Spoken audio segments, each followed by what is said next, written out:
Hello everyone, welcome to Zaref Game Dev. In this video, I am going to create the Ballz game in Unity. So it's somewhat like the brick breaker game which I have created before, but the bricks will have some hit points, and we are able to launch a number of walls depending on the level. And if you do like the video, then do like and subscribe the channel. So let's start creating the game. As you can see, the basic scene setup, created a new scene, gameplay, saved it as a gameplay in the scenes folder, and I've created a couple of folders. So the TextMesh Pro is already installed. There's a folder for sprites in which I added all my sprites and changed the pixels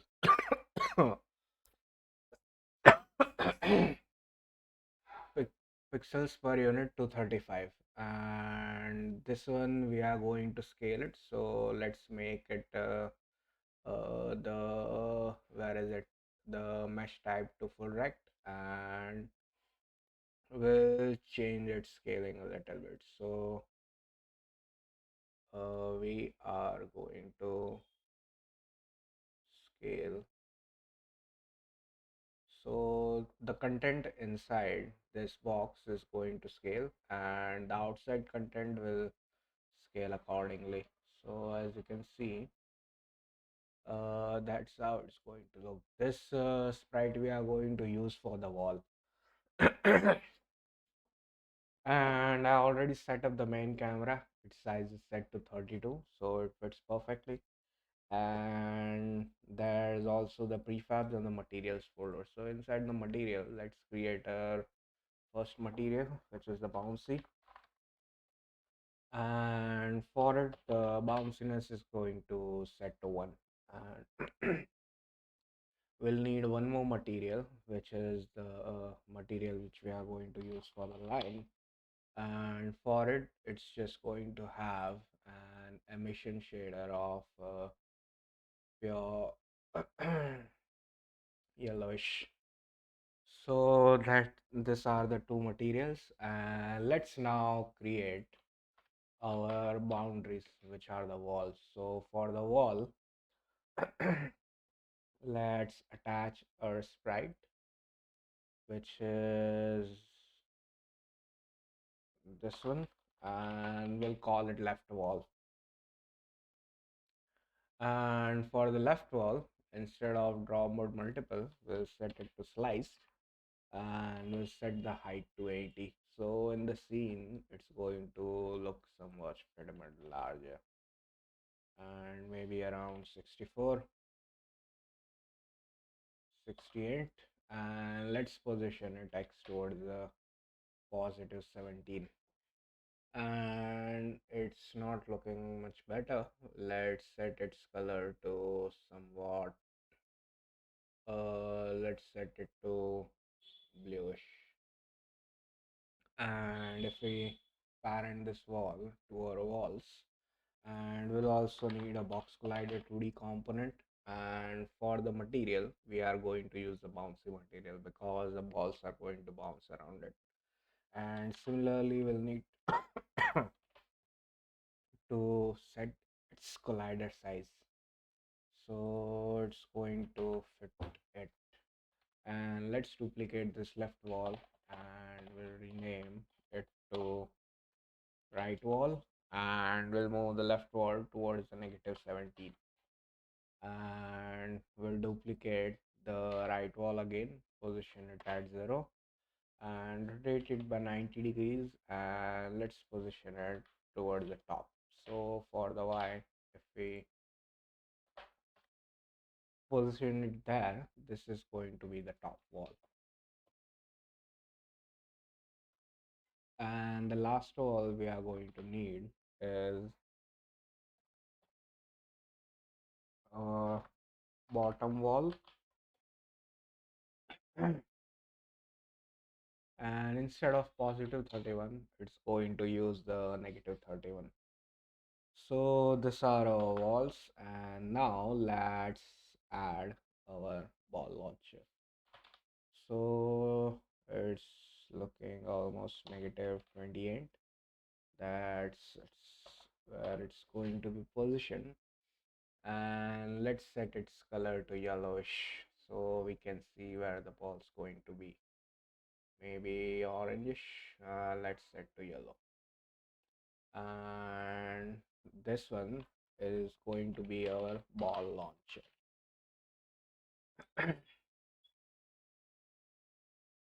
So after having our ball launcher, let's what should we do? Let's position a little bit upwards so it doesn't collide.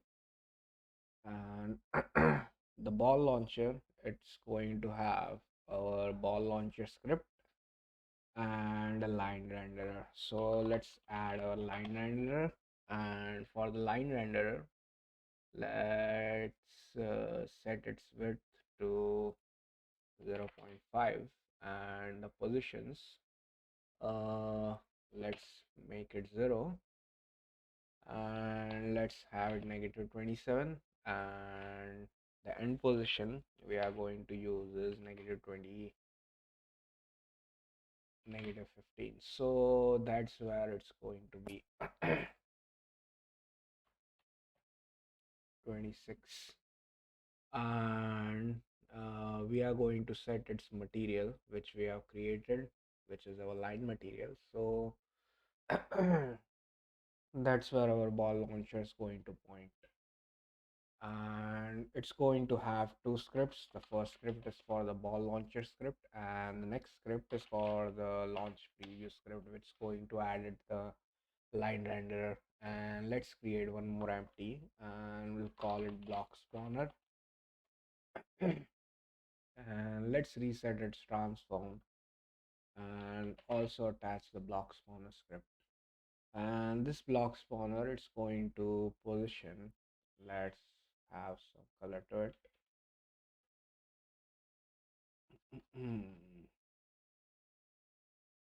Not thick enough.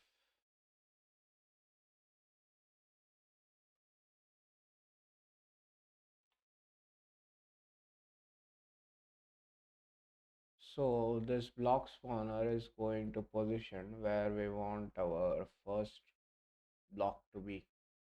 So negative 13 and 27,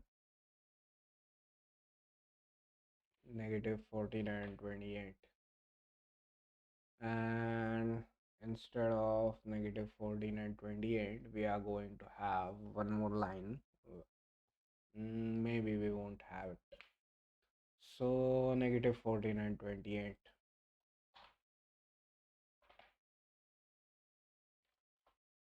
And let's now create our block. So let's rename it to block, and its color we are going to set dynamically, so it won't matter much, but it's going to need a box collider 2D, which is going to have the bouncy material and a block script.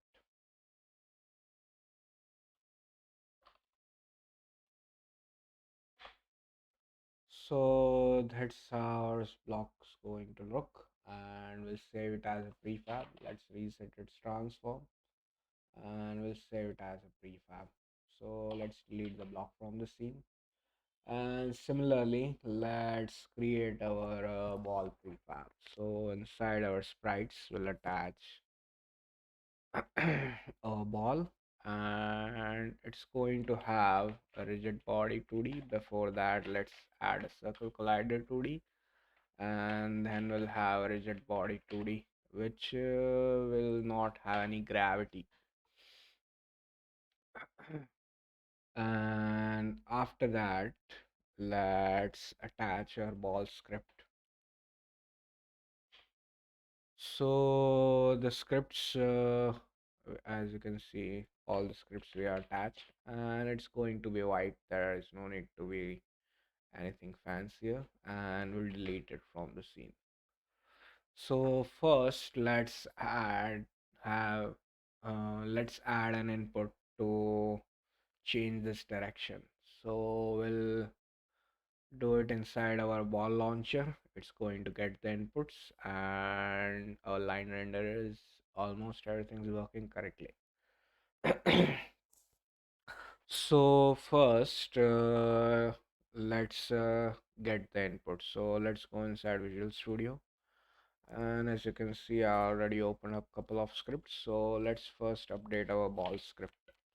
So the ball script is just resetting the velocity to be a constant velocity. So let's create a serialized field, private float speed, and for now it's going to be 15f. And afterwards, let's create a private rigid body 2D R2D, and we'll call it RB. And inside the start method, we'll get the rigid body 2D.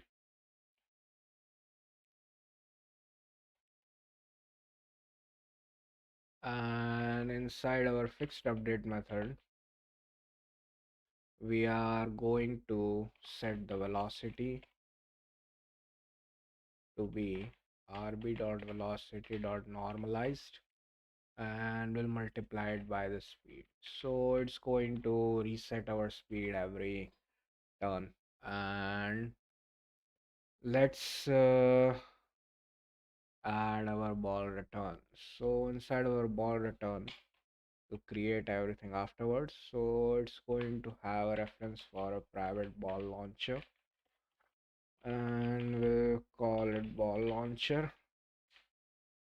And inside our awake, we'll set up the ball launcher is equals to find object of type, and there is only one ball launcher, so it's going to get our ball launcher. And this ball return, we are going to attach the bottom wall, which is going to return our ball launcher dot return ball, and we'll create it inside.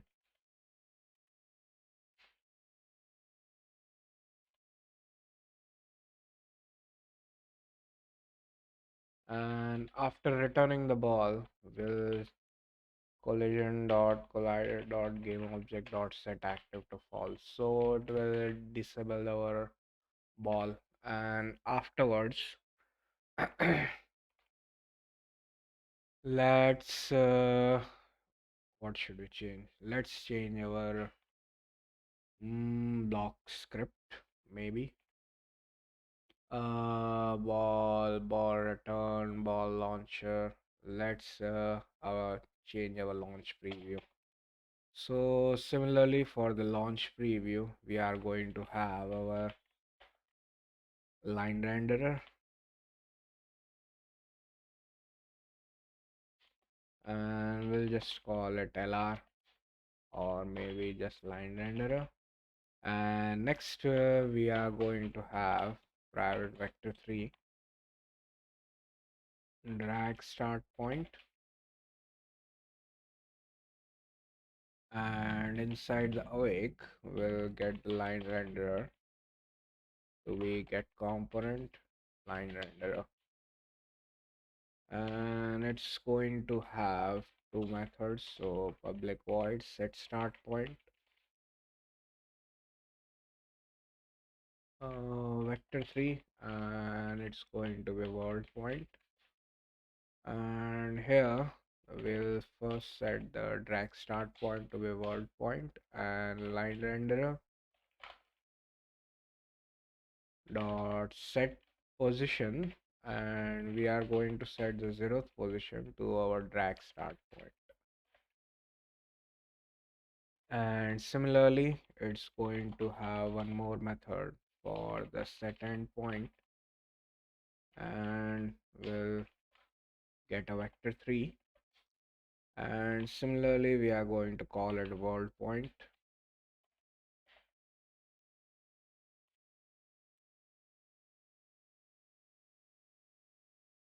And inside, what we'll do is first we'll calculate the offset, world point minus drag start point, and then we'll calculate the end point, and it's going to be transform dot position plus point offset, and we'll set the line renderer dot set position, and for the end, which is the first position, we'll set it to end point. So these are the two methods for the launch preview and ball launcher. It already has our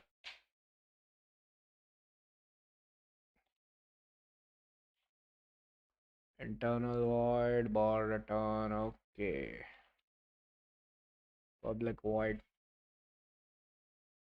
So our launch preview is set up, our ball return is set up. Let's create our ball launcher. So inside our ball launcher, let's delete everything. And the first thing we are going to need is serialize field and private ball, and it's going to be our ball prefab, and private vector 3 start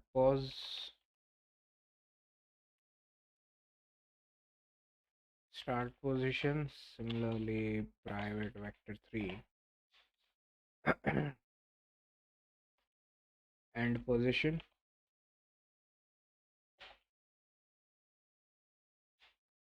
and private launch preview, and we'll just call it launch preview. And we'll also need the block spawner, private block spawner, block spawner.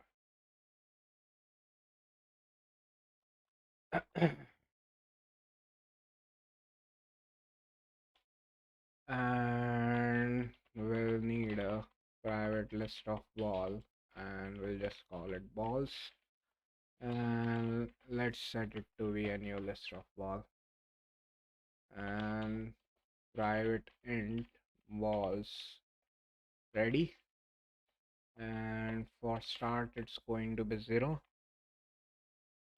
private bool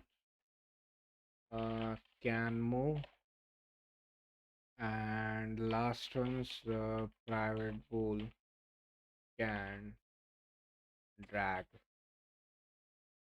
So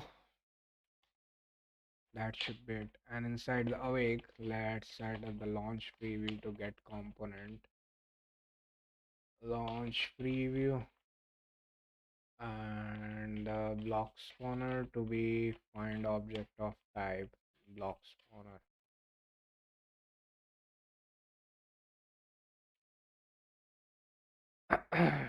And afterwards the can move is going to be false, and can drag is going to be false.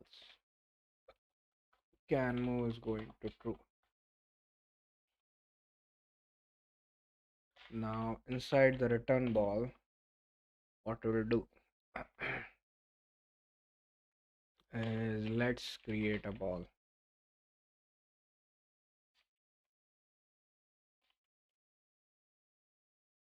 So inside our create ball, what we are going to do is where ball is going to instantiate, and we'll instantiate a ball prefab, and ball dot game object dot set active is going to be false, and balls dot add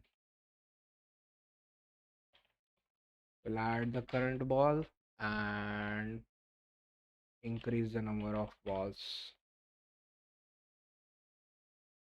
And inside our return ball, what we'll do is decrease our balls, increase our balls ready count, because that ball is returned.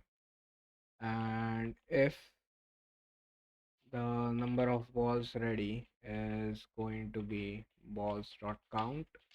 Then we'll create a new ball. So let's create a ball and we should be able to move. Can move's going to be set to true.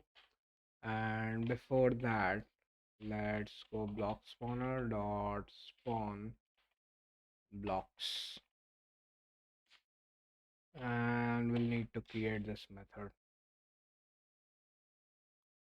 So it should be already added in our block spawner script. And let's now set our update method. So inside our update, the first thing we are going to check if cannot move, then we'll just return. Else, the first condition is if can drag and input dot get mouse button down of 0, and then else if, then we'll get the input dot get mouse button of 0, and finally else if input dot get mouse button up of 0.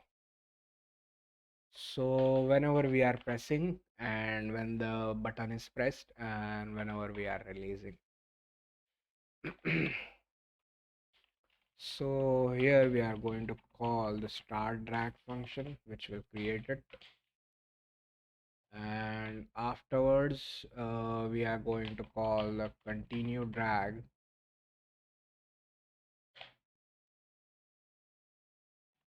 and here we'll pass our v3 and we'll call it world position, and we are going to pass the world position here, and we'll also need to create the function. So the world position is going to be camera dot main dot screen to world point, and for that we are going to get input dot mouse position plus back into 10f. So it's already at the negative 10f, so we are just going to add it to the world position, and here we are going to call the end drag function and we'll create its method. So the first step we have our start drag, so let's create our start drag. So inside our start drag, can drags going to be true and not true, can drags going to be false, and start positions going to be transform dot position, because we are not going to move the ball anywhere. Whenever I click, the start position is set to that, and inside our launch preview dot set start point to the start position, which is our transform dot position, and inside our continue drag, what we are going to do is we are going to set the end position to world position and launch preview dot set end point, and we are going to set it to the end position. And similarly, inside our end drag function, we are going to call our launch balls coroutine. So let's set it enumerator and let's call it launch balls, and here first thing we are going to do is can move is going to be false. And let's call our coroutine inside our end drag. And after can move is set to balls, let's create our direction vector, and it's going to be end position minus start position.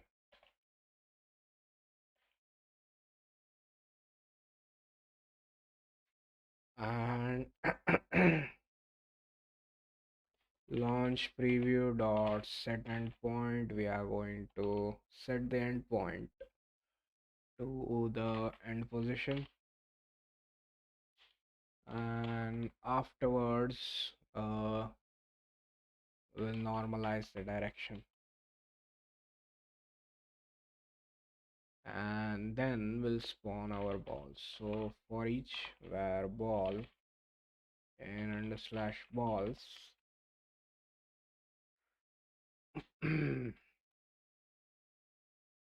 ball dot transform dot position is going to be transform dot position.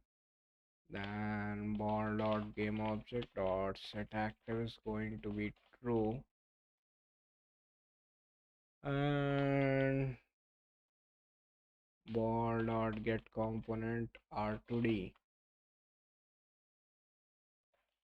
rigid body 2D dot add force, and we are going to add in the negative direction or maybe positive direction. And after adding our force, we'll decrease our ball steady,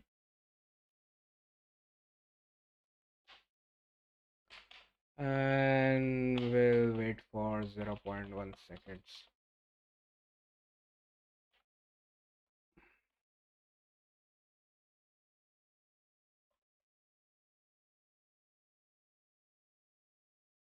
And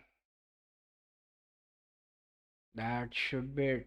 So we have our start drag, continue drag, our launch balls, update, return ball, and create ball.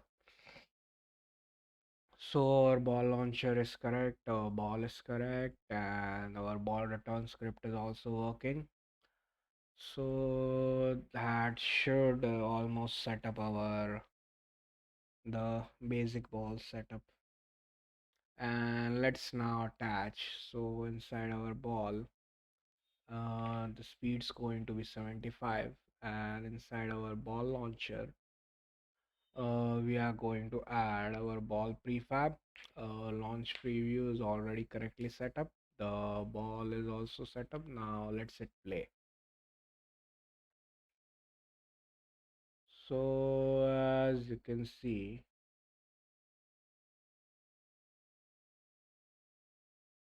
let's also attach our ball return script to our bottom. And there's a little bit of problem with our end direction. So let's see why is this happening.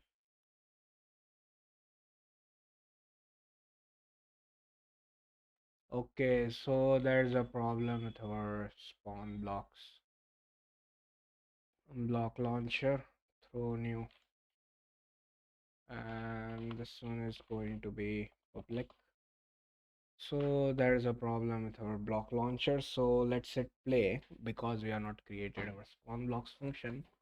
And whenever we click anywhere, we are able to set our position. So let's hit play and let's see if we are able to change our direction.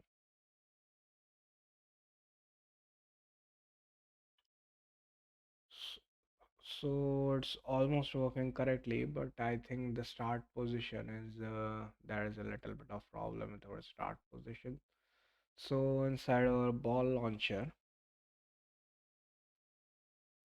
start drag, and the start drag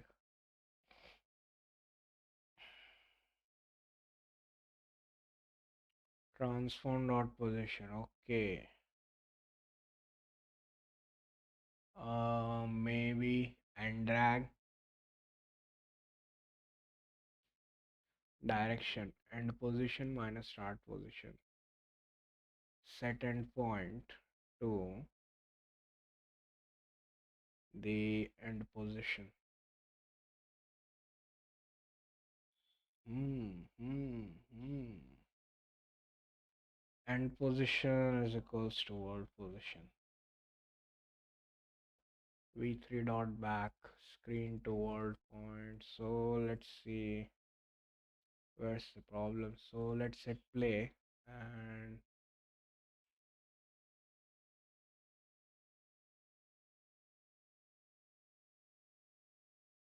so I think I can get where the problem may be.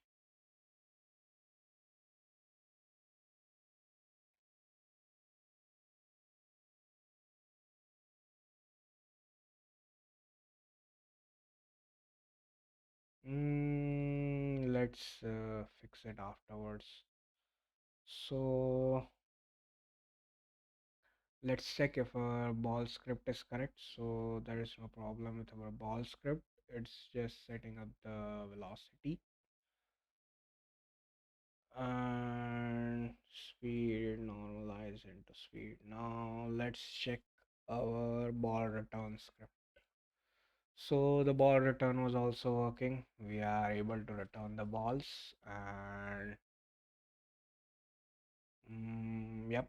And let's now create our block spawner, or let's create our methods for our block script.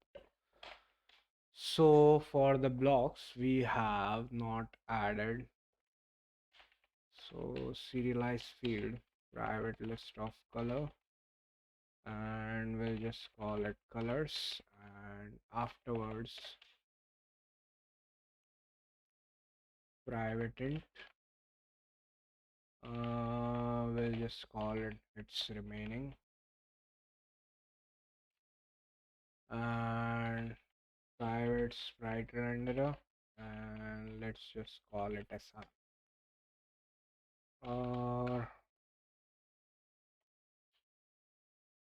sprite renderer, and we'll also need the text mesh pro dot tmp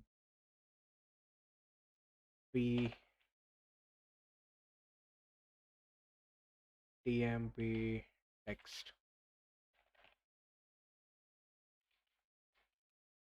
and we'll just call it text.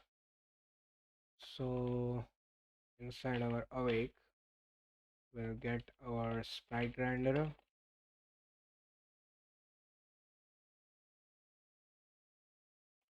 and we'll also get our text, and it's going to be inside our children tmp text, and we'll update the visual state. So private void update visual state. Maybe you won't need to do it inside update, because whenever we are going to spawn we'll set the heads. So text dot set text, and we are going to do the heads remaining dot to string. So the text is set up, and let's now get the color index. It's going to be it remaining divided by 10, and the mix, it's going to be it remaining percentage 10, and we'll divide by 10f. And we'll set our sprite render dot color to be color dot lerf, and for the first value we are going to pass the colors of color index percentage colors dot count,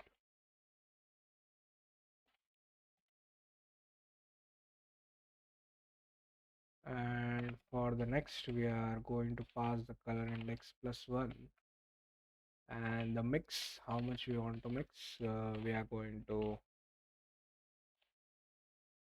pass our mix value. So it's going to set up our color,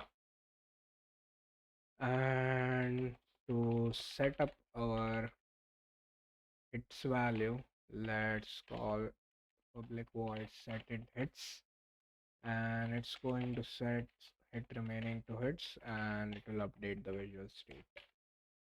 And the last one, it's going to attach on the blocks, so it's going to have on collision enter 2D, and will decrease its count, and if its remaining is greater than 0, then we'll update the visual state, else we'll just destroy the game object.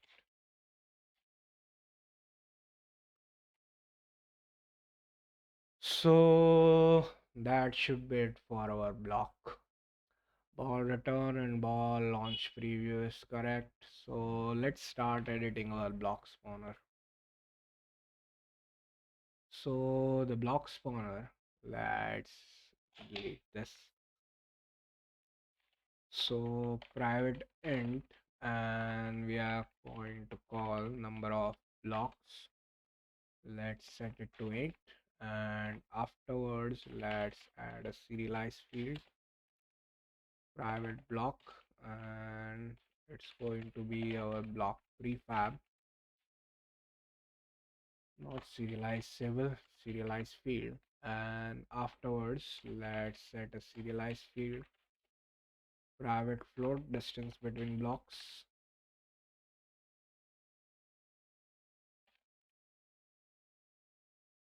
and for now let's set it to 4f, and private int rows spawned is going to be 0, and private list of block, and we are going to have block spawn, and we'll also set it to be a new list, and inside our on enable we'll call our spawn blocks function, and inside our spawn blocks function let's create private vector 3 get position of integer I, and here we let's create vector 3, and position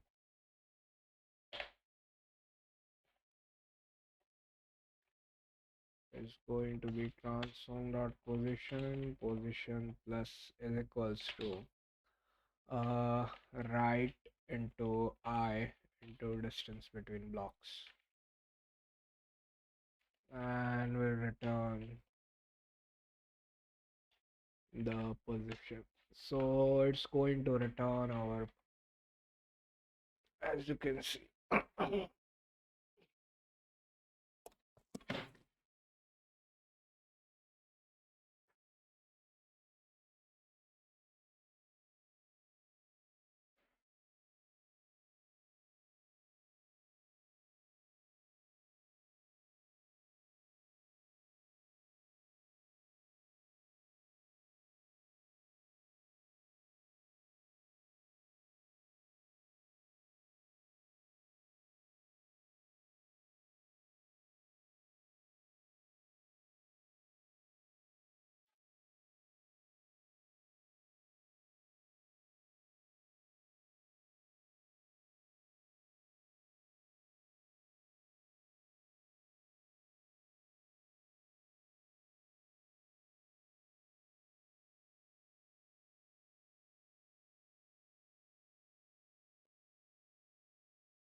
So the first thing we are going to do is for each where block and block spawn will decrease its y position by the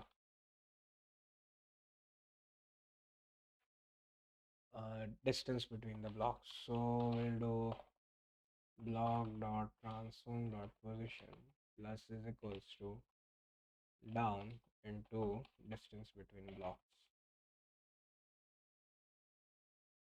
So it will move by 1 point, and afterwards, what we'll do is for int I is equals to 0, I less the number of blocks will are going to spawn the blocks, and will increase the row count.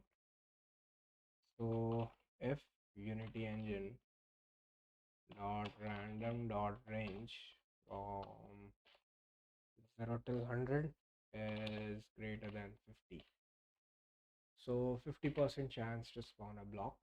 So if it's greater than 50, what we'll do is where block is instantiate, and we'll instantiate a block prefab at get position of I, add the quaternion dot identity, then let's get the number of hits. So Unity engine dot random dot range from 1 comma 4, and we'll add the row spawn, and we'll block dot set hit to hits, and block spawn dot add the current block. So that should spawn our blocks, and our ball launcher should also be working correctly. There's just one problem with the end position. So input dot mouse positions, camera dot main dot screen to world point. Let me check it. So inside our ball launcher, camera dot main dot screen to world point v3 dot black into negative 10. Then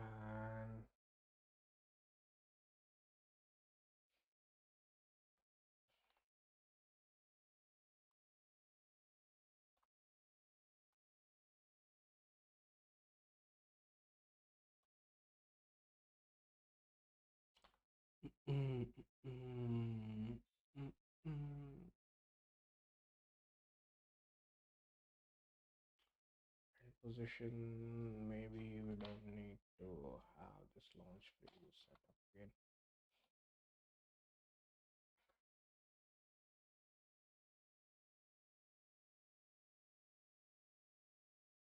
So let's go inside our game, and let's attach the block in our block spawner. So let's attach a block, and we'll also need to edit our block to add our score. So SCORE, and it's not going to have anything for now, but let's add a text mesh pro text,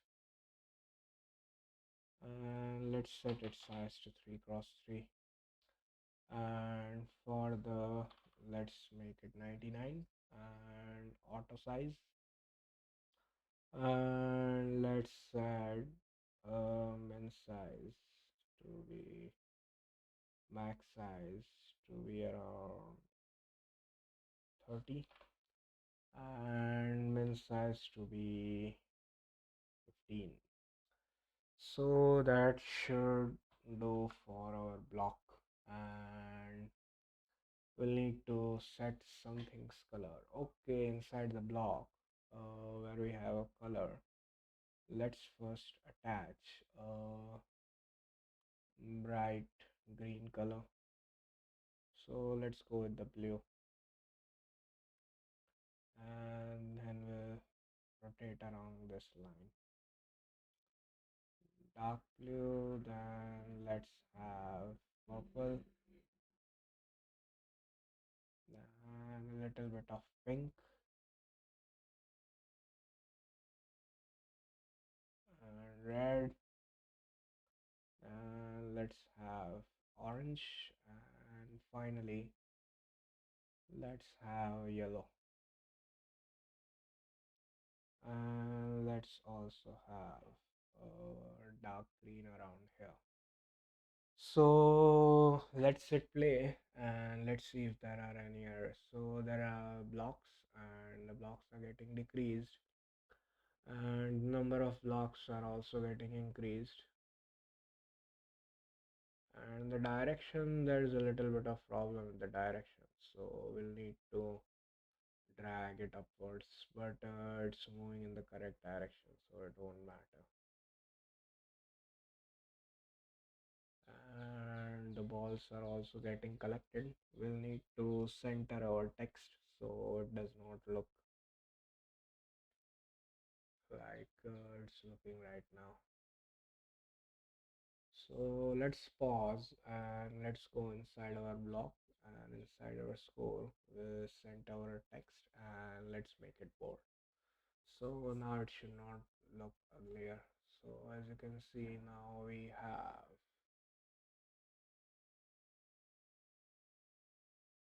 so I did it crash, I don't know, but let's see. So everything's working correctly, and as you can see, the game is pretty much finished. And there will be problem if our ball gets infinitely, what do you call it, as infinite loop in the horizontal direction, then the turn will not finish. But we are going to just do it pretty much till now. So that was it for this video. If you do like the video, do like the video and subscribe to the channel and comment below. So as you can see now, there is this problem, and inside the main version of the ball it just speeds up the uh, time frame, or will just add a temporary velocity or force in the upward direction. So what, we are not going to do anything right now. So that was it for this video, and there's going to be one last game in the beginners game playlist. So this are almost the minimum, what do you call it, as minimum viable product games. So we are able to almost play the games instantly. And in the next series, which is going to be after this game, I'm going to have the complete games in which we'll add the store, the achievements, leaderboards, and also the ads. So those videos are going to be almost edited, so it will take a little bit of time and the quality will increase, but the video content we are going to have a little bit of problem. So there's this last problem. Let's set it up, and you won't be able to see it, but I'll show you what I'm going to do. So for the ball, we'll create a new layer and we'll call the ball layer, and we'll set the layer to the ball. And inside our project settings, we are, where is our physics 2D, the ball's not colliding with self. So that should fix it up. And that was it for this video. If you did like the video, do like, subscribe and share, and thank you guys for watching. And let me show you one more time the how the game's looking. So the problem was fixed, and now we are able to move our game.